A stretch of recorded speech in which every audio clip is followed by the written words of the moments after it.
Hello friends, स्वागत है आप सभी का मेरे यूट्यूब चैनल एच के आर टेक्निकल क्लासेस में।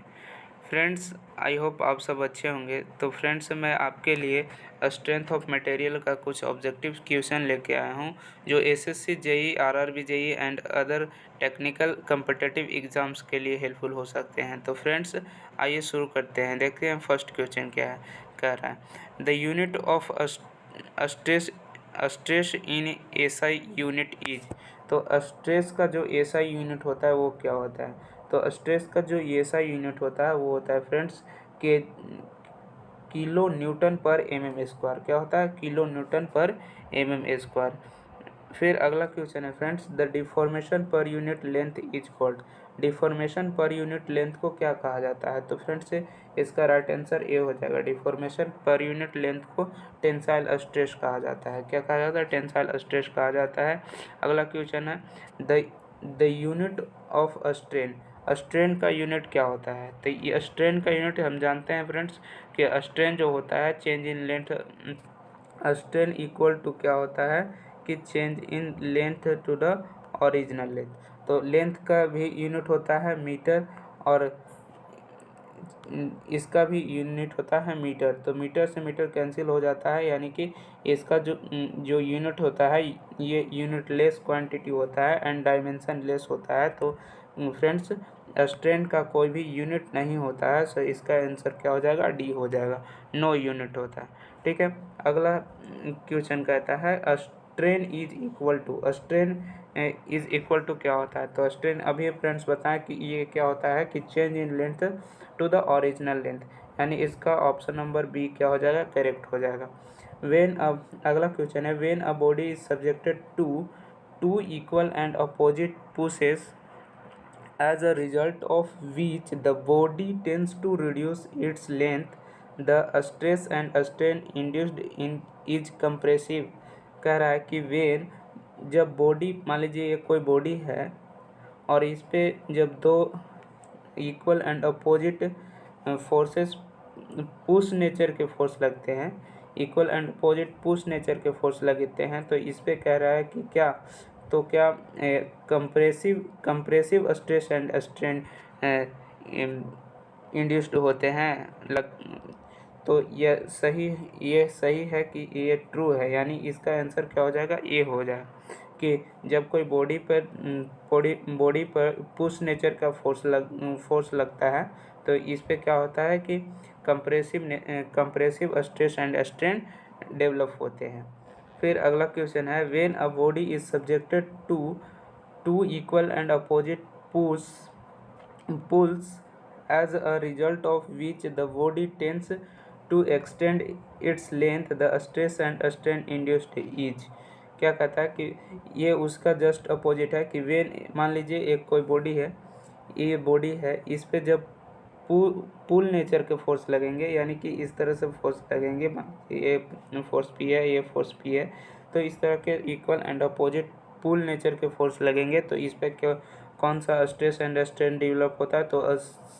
तो tensile stress and tensile strain develop होते हैं। तो इसका आंसर, राइट आंसर क्या हो जाएगा फ्रेंड्स? इसका राइट आंसर जो हो जाएगा वो ऑप्शन नंबर सी हो जाएगा, tensile stress and tensile strain. ठीक है फ्रेंड्स, तो अगला क्वेश्चन है when a body is subjected to two equal and opposite forces acting tangentially across the resisting section as a result of which the body tends to shear off across the section, the stress and strain induced। ये क्या कहता है कि friends when, मान लीजिए ये एक body है कि इस बॉडी पे two equal and opposite tangential force across the section, इस अक्रॉस द सेक्शन पे two equal and opposite forces लगते हैं, तो इस पे अक्रॉस द सेक्शन और इस पे क्या होता है कि the which of the body tends to shear off across. तो ये बॉडी क्या होता है कि सियर होना चाहता है, क्या बॉडी सियर होना चाहता है, तो इस पे कौन सा स्ट्रेस एंड स्ट्रेन डेवलप होते हैं? तो फ्रेंड्स, ये जो होते हैं share stress and shear strain develop होते हैं, तो इसका राइट आंसर डी हो जाएगा। फिर अगला क्वेश्चन है विच of the following is a proper sequence. Proper sequence कह रहा है कि इनमें से कौन प्रॉपर सीक्वेंस में है? तो फ्रेंड्स, ये जो क्वेश्चन दिया हुआ है ये दिया हुआ है स्ट्रेस एंड स्ट्रेन डायग्राम से। तो देखिए friends, stress and strain diagram क्या होता है, ये स्ट्रेस एंड स्ट्रेन, यहाँ देखिए इस पे जो होता है स्ट्रेस होता है, यहाँ हॉरिजेंटल एक्सिस पे स्ट्रेन को दिखाते हैं। तो स्ट्रेस एंड स्ट्रेन का जो डायग्राम होता है वो इस तरह से कुछ बनता है, इस तरह से। तो यहाँ जो देखिए फ्रेंड्स, यहाँ जो होता है प्रोपोर्शनल लिमिट होता है, इसके बाद क्या होता है कि इलास्टिक लिमिट होता है, इलास्टिक लिमिट के बाद एल्डिंग पॉइंट होता है, एल्डिंग पॉइंट के बाद क्या होता है, फेल हो जाता है बॉडी। तो इस तरह से ये जो होता है डक्टाइल मटेरियल के लिए होता है। तो ये डक्टाइल मटेरियल के लिए, तो इसका राइट आंसर क्या हो जाएगा फ्रेंड्स, तो इसका right answer option number A हो जाएगा। यानी कि इसका राइट आंसर एक है, यानी प्रोपोर्शनल लिमिट आएगा पहले, इसके बाद इलास्टिक लिमिट आएगा, एल्डिंग पॉइंट, इसके बाद फेलर। ठीक है फ्रेंड्स, तो अगला क्वेश्चन देखते हैं। Hooke's law holds holds good up to, कह रहा है कि हुक्स जो लॉ है वो कहाँ तक वैलिड है। तो हुक्स लॉ आप पढ़े होंगे फ्रेंड्स कि according to Hooke's law a stress is directly proportional to a strain with in elastic limit. तो इसका राइट जो आंसर हो जाएगा वो क्या हो जाएगा, तो ऑप्शन नंबर बी हो जाएगा फ्रेंड्स।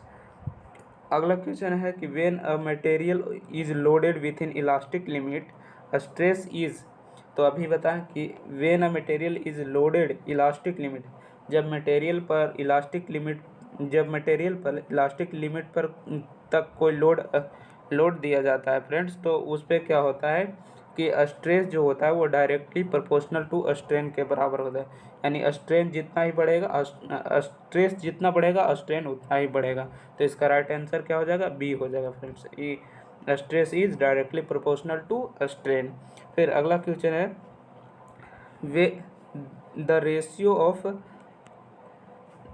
अगला क्वेश्चन है the ratio of linear stress to the linear strain is called.